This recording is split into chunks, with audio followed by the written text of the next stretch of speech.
In this lecture, we're going to look at spinal cords in chapter 13. Spinal cord looks at spinal nerves and the somatic reflexes. But in this one, we're just going to break it down into two micro lectures. First one's going to be spinal nerves. Second one's going to be nerve plexes, and then the reflexes.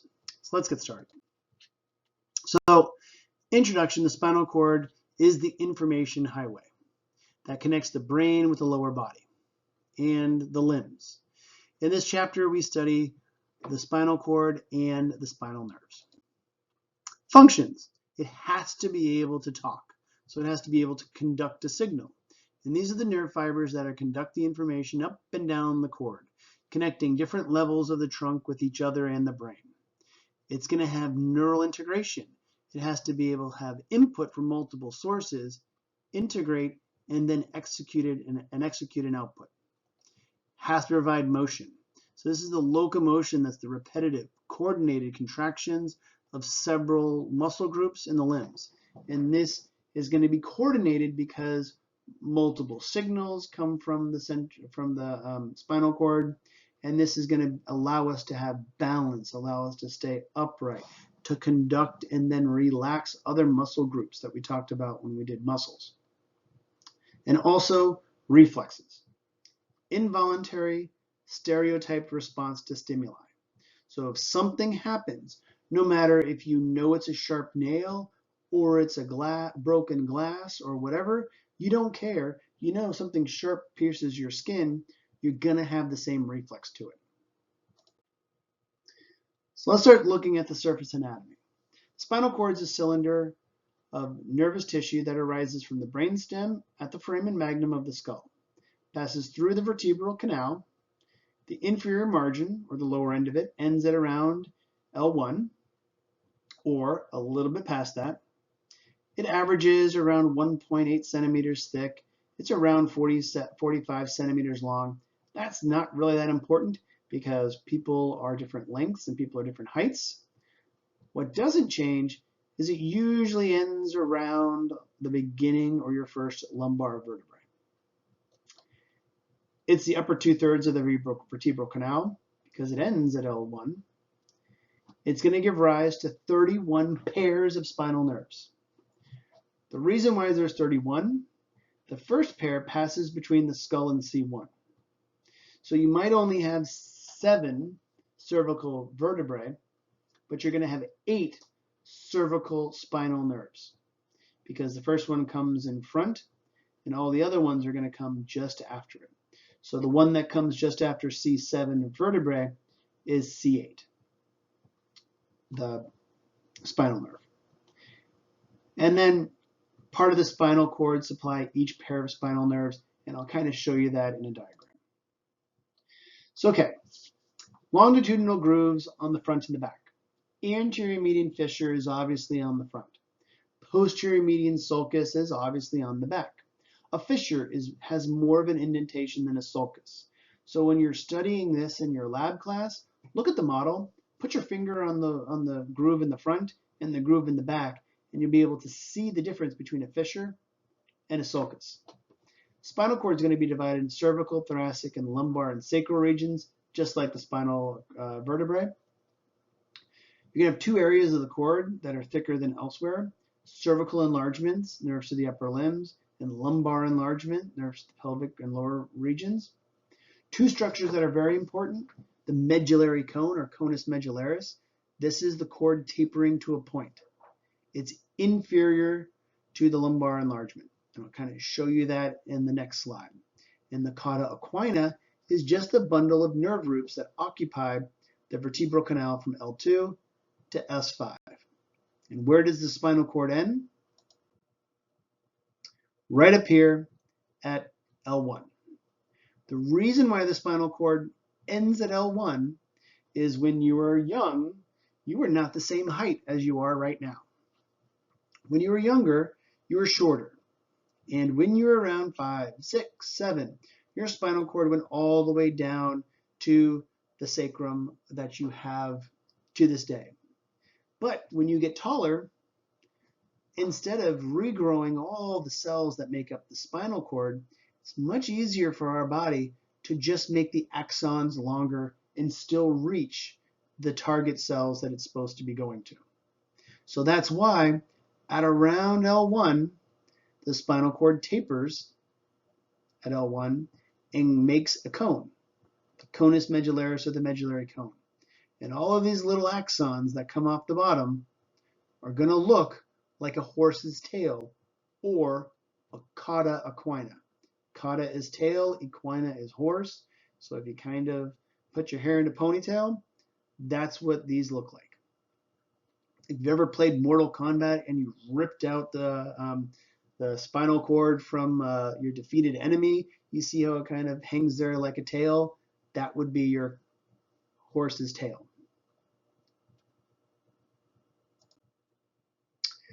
We also have meninges. So we're going to have 3 fibrous connective tissue membranes that enclose the brain and the spinal cord. They're going to separate soft tissues of the central nervous system from the bones that surround them. From the top or superficial, dura mater.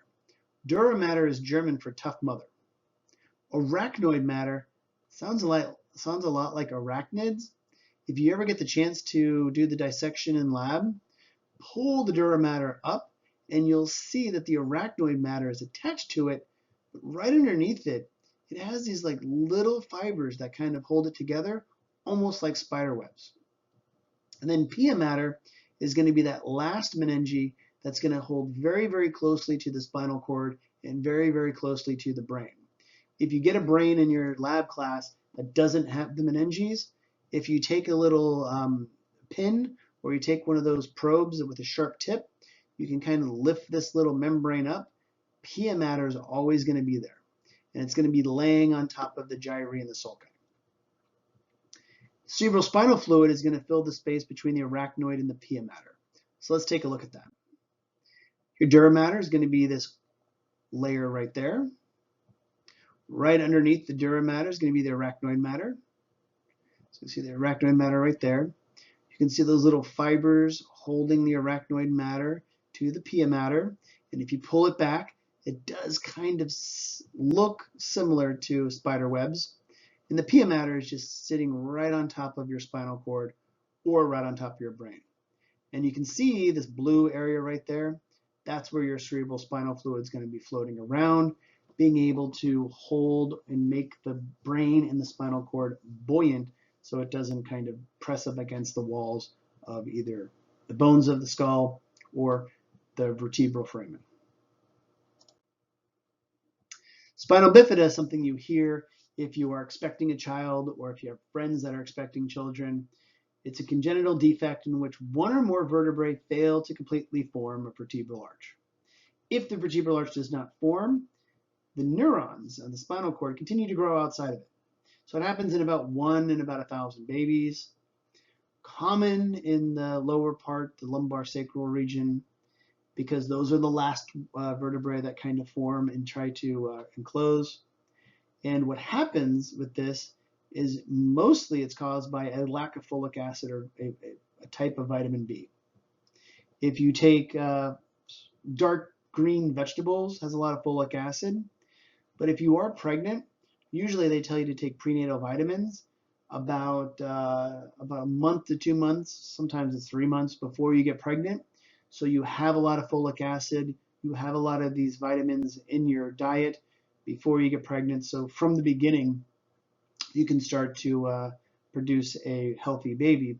But lack of folic acid stops the formation of that vertebral arch. So folic acid is necessary for a healthy child to stop the case of spinal bifida. And defects occur during the first 4 weeks of development. So that's why folic acid must start to begin about 3 months before conception. But if it's 1 month or whatever, or a couple of weeks before, you should, if you have a healthy diet, have enough folic acid before you get birth. So let's look at the rest of the parts. You can see that there's many little different things in here. So we'll take a look at them. But let's just first look at the gray versus the white. Gray is going to have little myelin, so they're going to have cell bodies. The white is white because of the myelin, so it's going to be axons and tracts. And that's what's going to carry signals. Spinal cord has a central core of gray matter, so it looks like a butterfly or an H-shaped section. If you look at this, it has a back, it has a front, and it has a side. If you look right here, it's got a bulge right there. That bulge is called your dorsal root ganglia. So that's how you can always tell the spinal cord the back. Dorsal root ganglia always go to the back. So that means this is going to be a horn, and these over here are going to be called columns. So let's kind of look at it. So if we're just being general, dorsal horn, lateral horn, ventral horn, dorsal column, lateral column, ventral column. You might sit there and be like, but that says gracilis fasciitis, and then this right here says medial vestibule spinal tract. All this means is these are particular tracts. All I'm saying is the white matter, because it's white, are going to resemble columns. So generally, if you look at a spinal cord, you're going to be able to call columns in the back or horns. So that's why I break it down: posterior dorsal horn, posterior dorsal root, and that's what's going to be spending the tracts of the axons or the cell bodies of the horns. You also have a gray commissure that connects the right and the left sides. The lateral horn, T2 to L1, not that important. We're not going to look at sympathetic nervous system, what parts of the spinal cord carries what. We're mostly, in this class, just going to look generally, what are the tracts? Are they horns? Are they roots? Or are they going to be, roots can also be columns, if you're wondering that. But if it looks white, it's going to be carrying a signal. If it's not white and it's gray, this is going to have cell bodies, so it's going to be doing some processing with some interneurons. We're going to keep it that general. White matter, again, is just going to have axons that go up and down. They're going to provide communication between the upper and the lower part of the central nervous system. We have ascending tracts that carry information up, descending tracts that carry signals down. There you go. Decussations, if you ever see that term, it just means as fibers pass up and down the brainstem and the spinal cord, they can cross from left side to the right side. They can be the same side, or they can be the opposite side. So the ascending tracts carry signals up to the spinal cord. Sensory signals are most likely going to be the ascending going up to be processed by the brain. And what we're going to look at, not necessarily first, second, and third order neurons, but let's kind of look at this. So when you talk about first order neuron, second order, and third order, that just means what place they come from. So if we look at this, this is the opposite, the descending tract. First order can be upper or lower, but it's sending a signal down. So if it's the ascending type sending the signal up, first order is coming from the actual gland, coming from the actual pressure receptor. And that first one sending it to the spinal cord. Second would be the one sending it up in the spinal cord.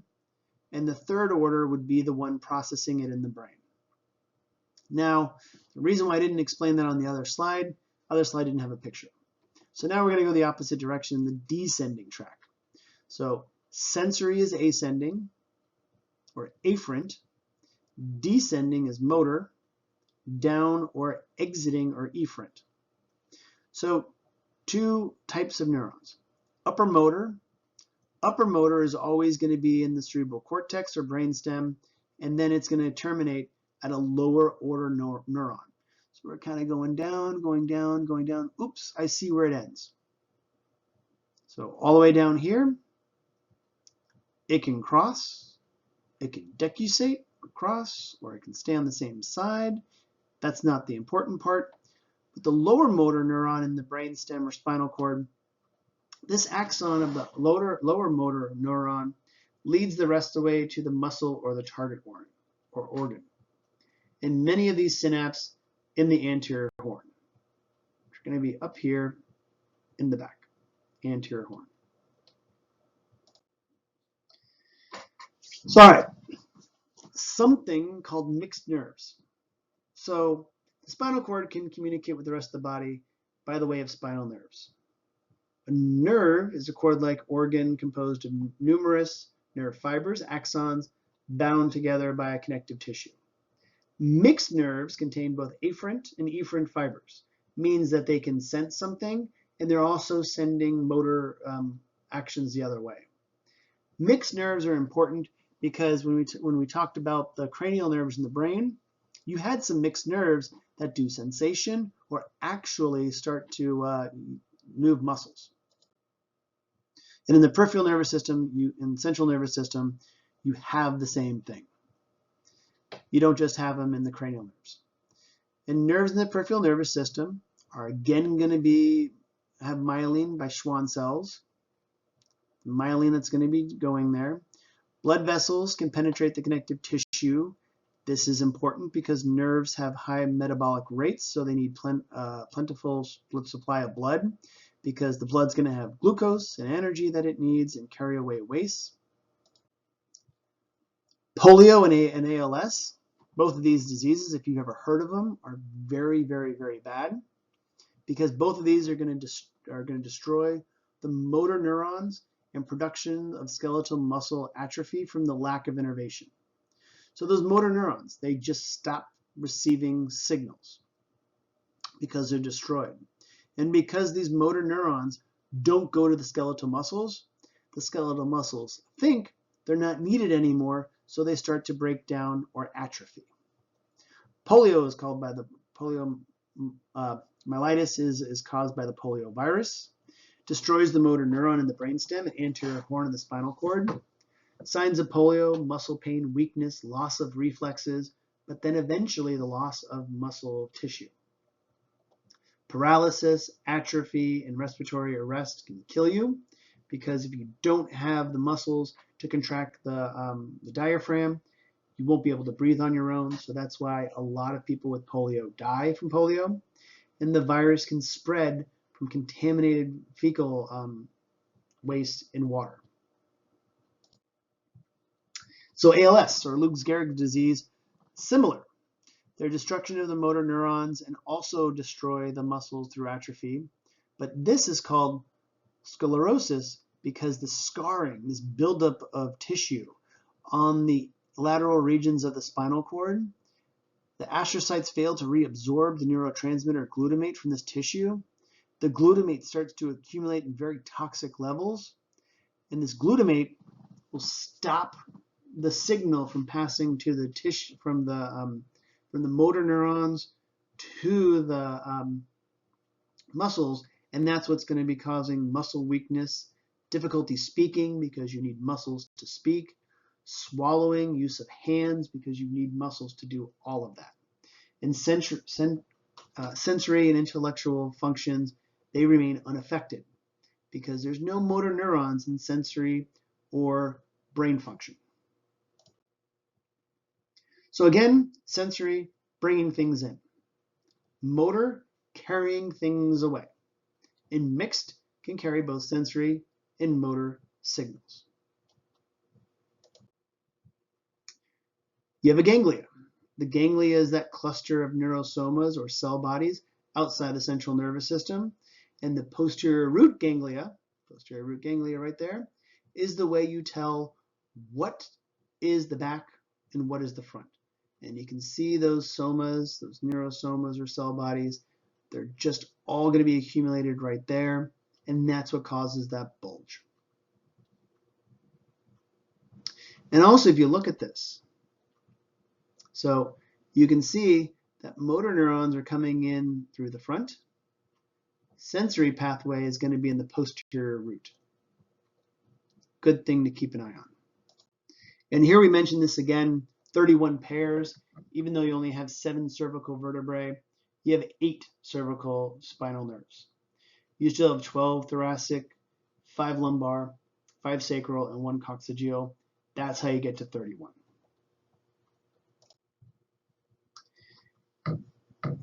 You can have proximal branches forming the spinal nerves. Each spinal nerve is going to have 2 points of attachment to the spinal cord, posterior and anterior root. We already mentioned the cauda equina. Here it is again, medullary cone, cauda equina. Here are going to be the spinal roots, cervical, 1 through 8, thoracic, 1 through 12, lumbar, 1 through 5, sacral, also 1 through 5, and then 1 coccygeal. And this is how they branch out. So you have the dorsal root ganglia, and then they start to go back, where they go to the front. And all of these branches and all of these nerves, when they go out, kind of look something like this. So there's your spinal cord, everything we've gone over. You have your dura mater, you have your arachnoid matter, the pia mater is just going to be on top. You can see how all those fibers come off, and when they all come out, they all go out one hole, and this is spinal nerve 5, and you can see how all those fibers are going out just below cervical vertebrae 4, and that's what makes it 5. If you go up here, right above this is going to be cervical vertebrae 3. The area below it has cervical spinal nerve 4 coming out the bottom.